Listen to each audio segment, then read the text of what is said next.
पावसाची चाहूल लागली आणि त्यामुळे देवेंद्र फडणवीस सरकार सज्ज झालेलं आहे। मान्सूनच्या पार्श्वभूमीवर शेतकऱ्यांसह सरकारने ही तयारी केली आहे। मुख्यमंत्र्यांनी खरीप हंगामासाठीचा आढावा बैठक घेतली आणि यंदा पाऊस अधिक पडणार असल्याचं मुख्यमंत्री फडणवीस सरकारने सर्व विभागांना सज्ज राहण्याचे आदेश दिले आहेत। जिथे अधिक पाऊस पडतो त्या ठिकाणी सर्व अधिकाऱ्यांना कायम सज्ज राहण्याच्या सूचना फडणवीसांनी बैठकीत दिल्या। तर पावसाचा अंदाज लक्षात घेता सर्व विभागांना सतर्क राहण्याच्या सूचना देण्यात आलेल्या आहेत। मुख्यमंत्री देवेंद्र फडणवीस यांनी अधिकाऱ्यांना काय सूचना दिलेल्या आहेत बघूया।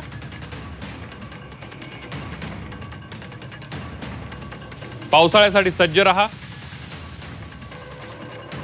खरीप आढावा बैठकी पाठोपाठ मान्सून तयारीचाही आढावाची बैठक घेण्यात आली। भारतीय हवामान खातं म्हणतं यंदा पाऊस अधिक आहे। लष्कराच्या 38 तुकड्या तैनात करण्यात येणार आहे।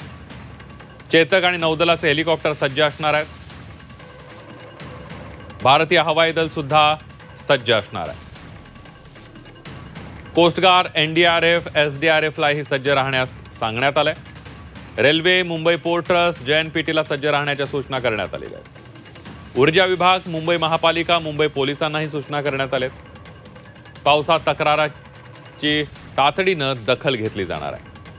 ॲक्शन प्लॅन तपासा आणि तयार ठेवा असंही मुख्यमंत्र्यांनी सूचना केलेल्या आहेत। सांगली, कोल्हापूर प्रशासनानं विशेष तयारी ठेवावी। सर्व जिल्ह्यांचं नियंत्रण कक्ष सुरू ठेवा अशाही सूचना देण्यात आलेल्या आहेत।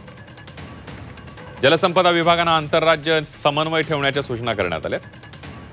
दरड कोसळण्याच्या जागी तातडीनं सुरक्षा उपाययोजना करा अशा सूचना मुख्यमंत्र्यांनी केल्यात।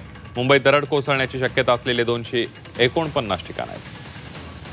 दरड प्रवण भागांचं नव्यानं मॅपिंग करण्यात येणार आहे।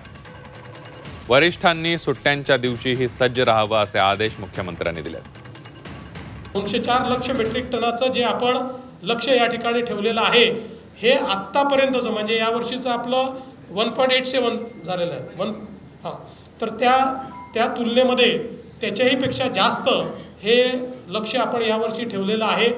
आणि चांगला मान्सून झाला तर नेहमी आपला कृषी विकासाचा दर चांगला असतो, आपली उत्पादकता चांगली असते। त्यामुळे अधिक उत्पादकता कशी मिळेल हा प्रयत्न आपला चाललेला आहे।